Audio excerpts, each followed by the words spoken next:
Estimados estudiantes, saludos en el nombre de nuestro Señor y Salvador Jesucristo. Bueno, del gran desierto jordano, con una calor impresionante, allí a las orillas del río Jordán, en el área exacta en donde nuestro amado Señor Jesús fue bautizado por Juan el Bautista. Nos encontramos en estos momentos en la fría ciudad de Budapest.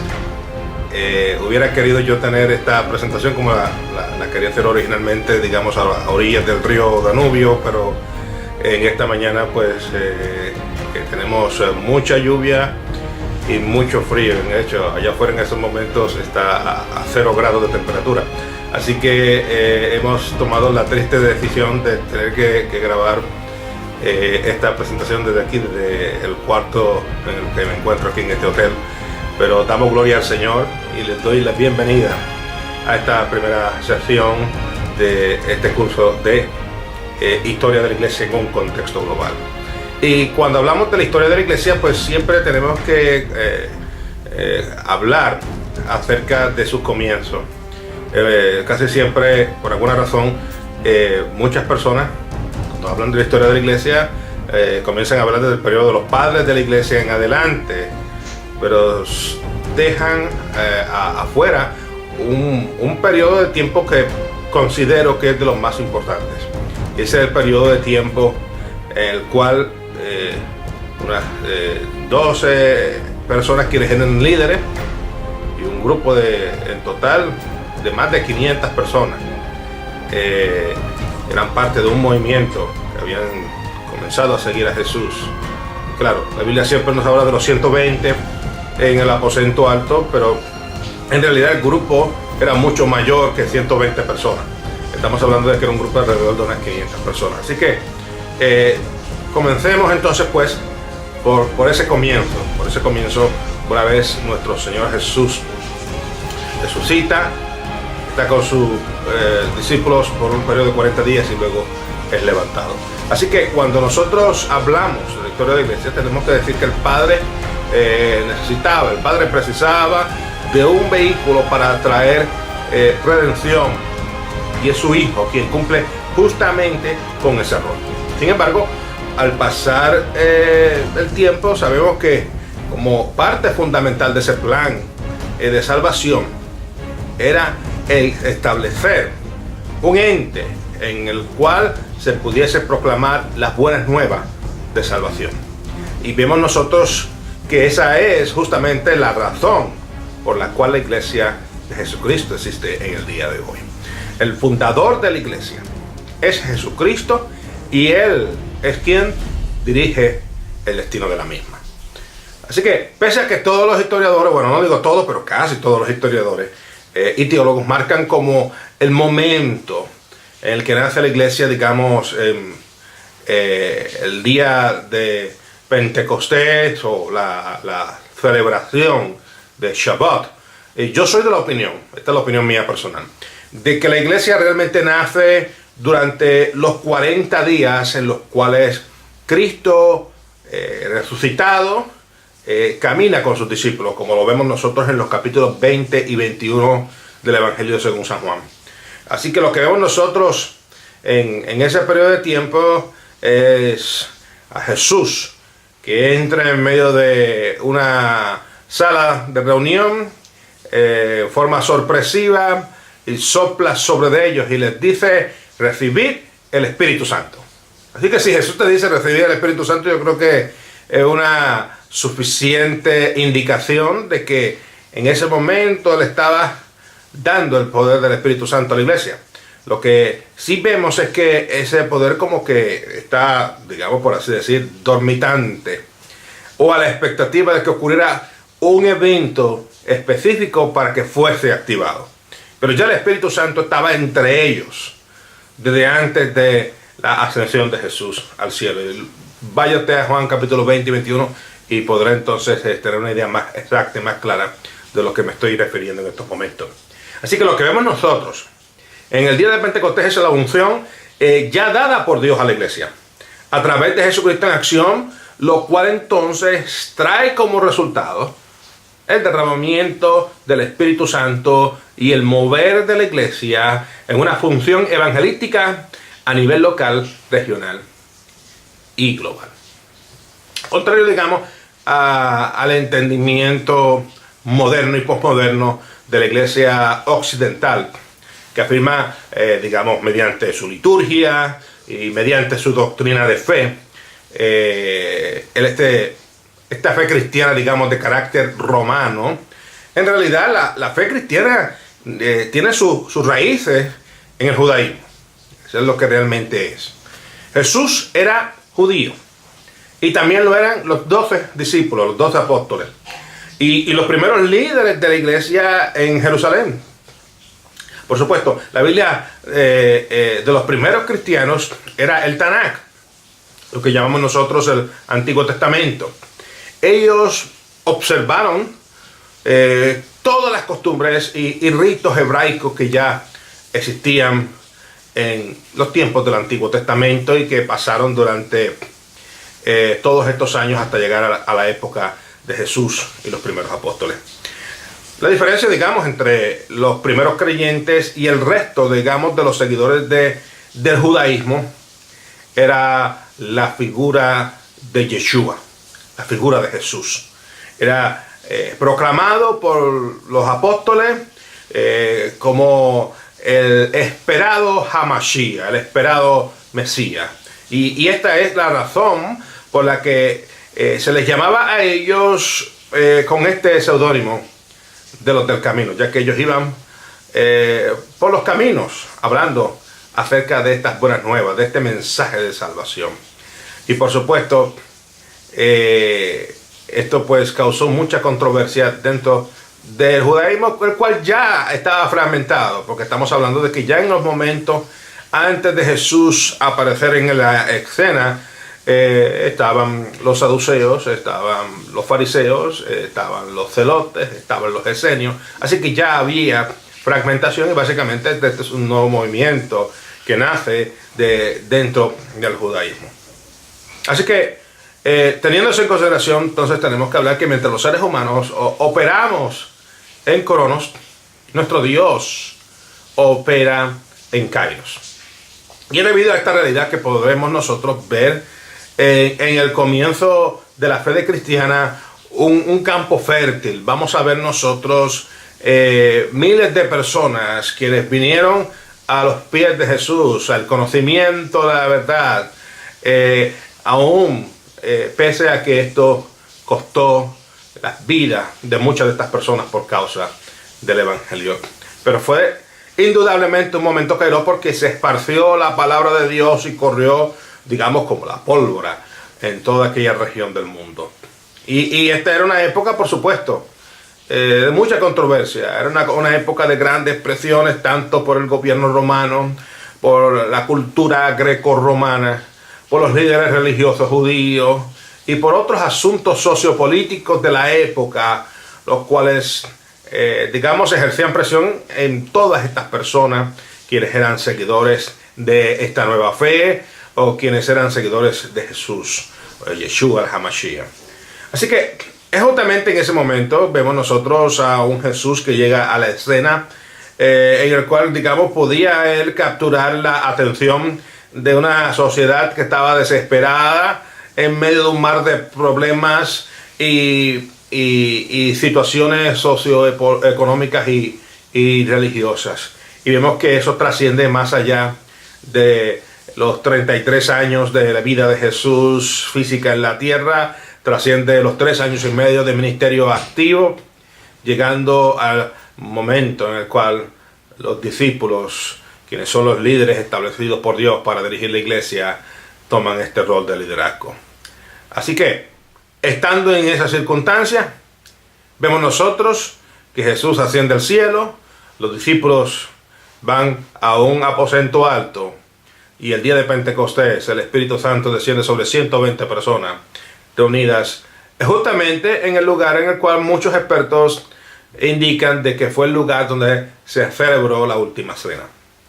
Y ese impacto de este momento fue tal que Pedro tiene que dar un discurso. Él tiene que aprovechar este momento para predicar a las personas de la comunidad que se encontraban por allí cerca, que estaban asombradas o espantadas o con curiosidad por lo que estaba ocurriendo en aquel momento. Así que a toda esta gente que estaban perplejas por lo acontecido, Pedro toma esta oportunidad y comienza a predicar. Y el resultado fue, digamos, el nacimiento de una mega iglesia, una congregación de 3.000 personas quienes aceptan el mensaje de Jesús, como lo vemos en Hechos capítulo 2, versos del 14 al 42. Y de hecho, Pedro tiene una segunda oportunidad de predicar. Tiene una segunda, bueno, él predicó por supuesto muchísimo, pero estoy hablando de a nivel trascendental, como vemos nosotros en el día de Pentecostés y luego en su segundo mensaje, en el cual 5.000 personas se añaden a la iglesia según Hechos capítulo 4, verso 4. Así que entonces estamos hablando de que estamos una iglesia, digamos, de unas 8.000 personas, quienes de una u otra forma habían sido añadidas inmediatamente. El derramamiento del Espíritu Santo ocurre el día de Pentecostés en Jerusalén. Bueno, así que vemos nosotros estas personas quienes son llamadas como la gente del camino, quienes iban por los caminos y proclamaban la verdad. Pero también sabemos que Cristo se había proclamado como el camino. Él dijo: yo soy el camino, la verdad y la vida. Por lo tanto, estos nuevos creyentes también aprovecharon esta oportunidad y comenzaron a llamarse los del camino. La iglesia pues comienza, por supuesto, su jornada con dos importantes componentes. Primero, vemos unidad. Todos estaban unidos en un propósito, como dice el libro de Hechos en el día de Pentecostés. Pero también vemos que dentro de esa unidad había diversidad. Es decir, habían judíos, israelitas nacidos allí en Israel, pero también habían otros quienes eran judíos, que muchos llaman judíos griegos, judíos helenistas, es decir, eran judíos quienes habían nacido en la diáspora, habían nacido en ese mundo greco-romano, y que pese a sus raíces judías, tenían un dominio de costumbres y del idioma griego de aquel entonces. Así que vemos entonces que debido a esa influencia cultural, estos judíos helenistas, pues por supuesto, eran diferentes al judío, digamos, hebraico, que había nacido y ha vivido toda una vida en lo que nosotros llamamos Israel. Vemos nosotros, por supuesto, la iglesia está unida en un propósito: demostrar al mundo que Dios había enviado a su Hijo, quien era el Mesías prometido, quien era el Mesías que había sido profetizado por David, por Isaías, por Ezequiel, entre otros profetas. Es decir, la proclamación de las buenas nuevas es central en la iglesia desde su nacimiento. Pero a la misma vez la iglesia es diversa en su composición, no solamente étnica, pero también en su composición de que por primera vez hombres, mujeres, jóvenes, niños, ancianos, esclavos y libres, y eventualmente gentiles, sirven y participan del ministerio junto con los judíos. La diversidad se acentuó. Por supuesto, vemos que comienza con los dos tipos de judíos que les acabo de mencionar, los judíos hebreos y los judíos helenistas.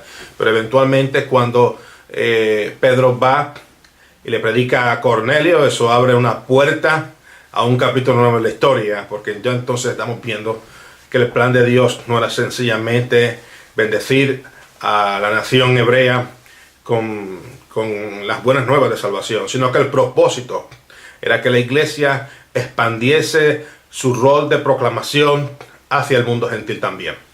Así que vemos nosotros que dentro de esa unidad, la diversidad también traía cosmovisiones diferentes, puntos de vista diferentes, los cuales en sí, dentro de nuestra humanidad, pues trae muchas instancias, conflictos y situaciones.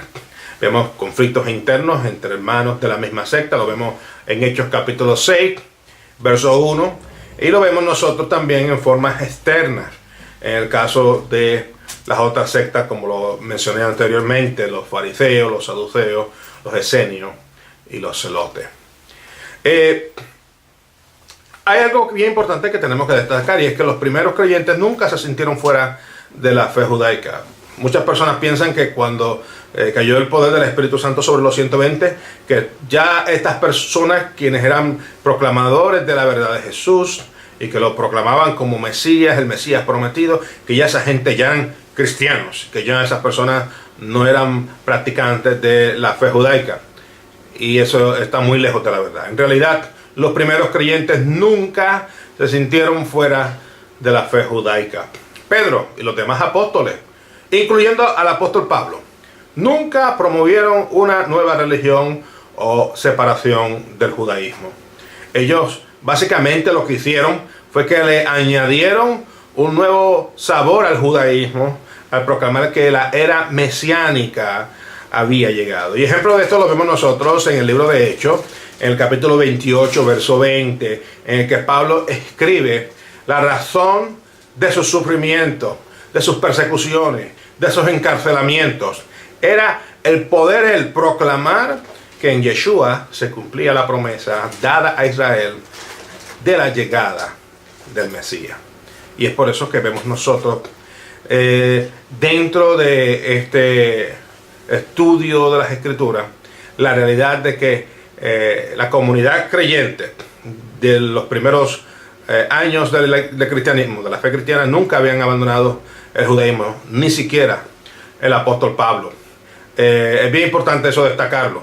De hecho, lo que tenemos hoy día en muchas instancias son malas interpretaciones de teólogos respecto a comentarios contextuales, de acuerdo a un contexto en particular, hecho por el apóstol Pablo, el cual se ha mal aplicado. Porque básicamente algo que el apóstol Pablo ha dicho, lo han ellos aplicado, digamos, en términos generales a toda la iglesia de Jesucristo. Eso no lo vemos únicamente en términos de lo que era la fe cristiana versus el judaísmo, también lo vemos nosotros en términos de lo que es ciertas observancias que eran practicadas dentro de la fe judaica, y lo vemos inclusive dentro de lo que es el rol del ministerio de la mujer, en el cual muchas personas en forma errónea afirman de que la mujer no tiene un rol en el ministerio porque Pablo le dice a ciertas personas en cierto lugar, en un contexto en particular, que la mujer tenía que callar en la congregación. Y claro, cuando un texto se toma fuera de contexto, pues se convierte en un pretexto. Y eso es justamente lo que se ha hecho con un sinnúmero de enseñanzas del apóstol Pablo, las cuales entonces han llevado a muchas personas a tener una visión del cristianismo completamente opuesta a la que en realidad el apóstol Pablo afirmaba, enseñaba y predicaba. Así que, ¿qué prácticas tenía la iglesia de Jerusalén? Que eran prácticas judías. Bueno, la iglesia cristiana de Jerusalén, lo que llamamos la iglesia cristiana de Jerusalén, este movimiento de los del camino, continuaba observando el Shabbat, tal y como se había estado observando desde el comienzo del pueblo de Israel, su establecimiento allí en el monte Sinaí, desde ese momento en el cual el día escogido, séptimo día, ellos lo tomaban para cesar, para descansar, para estudiar las Escrituras, para estar en compañía de sus amistades y familia. La iglesia de los primeros años, del primer siglo, observó el Shabbat. Ellos también continuaron haciendo los ayunos semanales, que son muy conocidos dentro de la comunidad judía a lo largo de su historia. También bautismo, y cuando hablamos de bautismo, siempre hablamos del bautismo de arrepentimiento, que es el que todavía nosotros los cristianos los practicamos.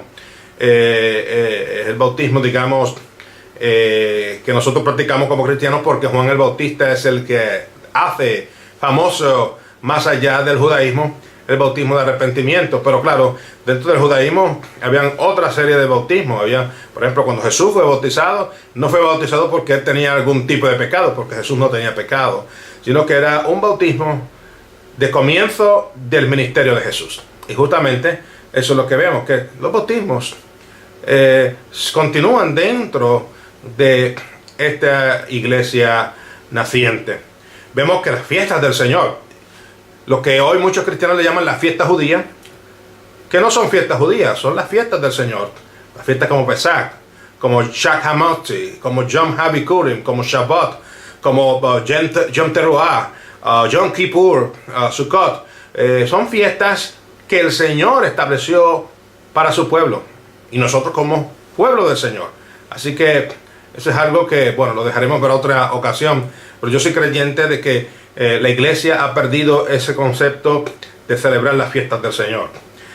Y la escritura de lectura, la meditación y la predicación de la palabra del Señor, que en aquel entonces estaba basada totalmente en lo que nosotros llamamos el Antiguo Testamento o el Tanakh. Ahora bien, dentro de todas estas circunstancias y dentro de todo este judaísmo que vemos nosotros en los primeros creyentes, pues se le añadió un sabor nuevo, se le añadió algo diferente, que es lo que lo hacía distinguir de los otros movimientos dentro del judaísmo. Uno de estos ejemplos es, digamos, la celebración del Día del Señor. Así que vemos una iglesia que el sábado lo observaba descansando, estudiando las escrituras, estando junto a sus familiares, iban, digamos, a la sinagoga, pero entonces el Día del Señor, el domingo, es añadido. Es el día en el cual ellos celebran la resurrección de Jesús, y es el día en el cual ellos también, como comunidad de fe, se reúnen para comer juntos, para tener confraternidad. Así que vemos nosotros este distintivo tan importante de este nuevo movimiento que había nacido dentro del judaísmo. Y también vemos un segundo distintivo que tomó un tiempo en obtenerse, pero luego de mucha discusión, luego de muchos conflictos, la iglesia se reúne en su primer concilio en Jerusalén y ellos toman la decisión de que esto era vital para los hermanos gentiles. Y esto es que los hermanos gentiles entonces no tenían que circuncidarse. Y debido a esto, pues entonces ya habían judíos quienes continuaban observando esa práctica de la circuncisión, y vemos entonces hermanos gentiles quienes no tenían que observar la circuncisión. Ahora bien, cuando hablamos del concilio de Jerusalén, que lo acabo de mencionar, lo vemos nosotros en Hechos, capítulo 15, fue celebrado en el año 50 después de Cristo en la ciudad de Jerusalén, y entre los presentes pues se encontraban, por supuesto, los 11 apóstoles originales y Matías, quien reemplazó a Judas Iscariote. Se encontraba también Pablo, Bernabé, y vemos nosotros que Pablo decide llevar a Tito también. El asunto a discutirse pues era esto, lo de la circuncisión de los gentiles creyentes. Y vemos nosotros que la iglesia decide que a partir de ese momento los hermanos gentiles no tenían que pasar por el ritual de la circuncisión. Pero vemos que entonces con el pasar de los años, una iglesia poderosa, una iglesia que se expande en gran medida a que, bueno, Jesús dijo: y me seréis testigos en Jerusalén, en Judea, en Samaria y hasta lo último de la tierra. Debido a la persecución romana, la persecución de los líderes religiosos judíos, ellos tienen que salir de Jerusalén. Y lo que ocurre es que la palabra del Señor corre por todo el imperio greco-romano. Vemos nosotros cómo el mensaje de Dios llega a lugares, por ejemplo, cuando hablamos del apóstol Pablo y de el gran ministerio que tuvo él de plantación de iglesias y de expandir el mensaje de Jesús. Bueno, sabemos, por ejemplo, que cuando él llegó a Roma, ya habían creyentes en Roma. Ya la iglesia había sido establecida en Roma. Y cuando llega el apóstol Pablo a Roma, que le escribe a los hermanos romanos, lo hace no porque él había plantado esa iglesia, sino porque él sabía de que existía esa congregación, de que habían hermanos allí, y él quería animarles a ellos en la fe. Así que vemos ese gran mover de Dios, pero vemos también que según la iglesia sigue expandiéndose fuera de Jerusalén, fuera del territorio de lo que hoy conocemos como Israel, vemos nosotros que la influencia de la iglesia gentil iba aumentando, iba acrecentando día tras día. Así que una de las circunstancias por las cuales lo que comenzó en una forma original cambió fue debido a que la persecución contra la iglesia de Jerusalén por el gobierno romano fue masiva. Vemos que la persecución por los líderes del Sanedrín y la clase sacerdotal también trajo esa influencia. Y finalmente, en el año 70, el general Tito destruye la ciudad de Jerusalén, lo que obliga entonces a los restantes creyentes que se encontraban en Jerusalén a huir a otras comunidades en Siria y Asia Menor. Así que debido a eso, es que entonces tenemos un nuevo capítulo en la historia del cristianismo. Vemos entonces que comienzan a haber cambios y que finalmente vemos 300 años más tarde una iglesia cristiana completamente diferente. Y esa iglesia cristiana que vemos, digamos, a partir del año 325 en adelante, es la que la mayoría de los historiadores se refieren. Es la iglesia a la cual vemos nosotros que casi todos nosotros en nuestra teología practicamos, ha venido básicamente a partir del año 325. Mi fin con esta primera presentación es que penséis en el impacto de la primera iglesia y que es extremadamente importante para nosotros los que estudiamos la historia del cristianismo el no referirnos únicamente a lo que ocurre a partir de la proclamación de Constantino, a partir del edicto de Milán o a partir del momento en el cual la iglesia comienza a evolucionar con una fuerza gentil, sino que si queremos hablar de raíces, si queremos verdaderamente hablar de raíces, tenemos que volver a la iglesia de Jerusalén. Bueno, hasta aquí hemos llegado con esta presentación y confío en el Señor Jesús que podamos nosotros encontrarnos nuevamente la próxima semana con un poco más de la historia del cristianismo. Hasta entonces, que el Señor les continúe bendiciendo.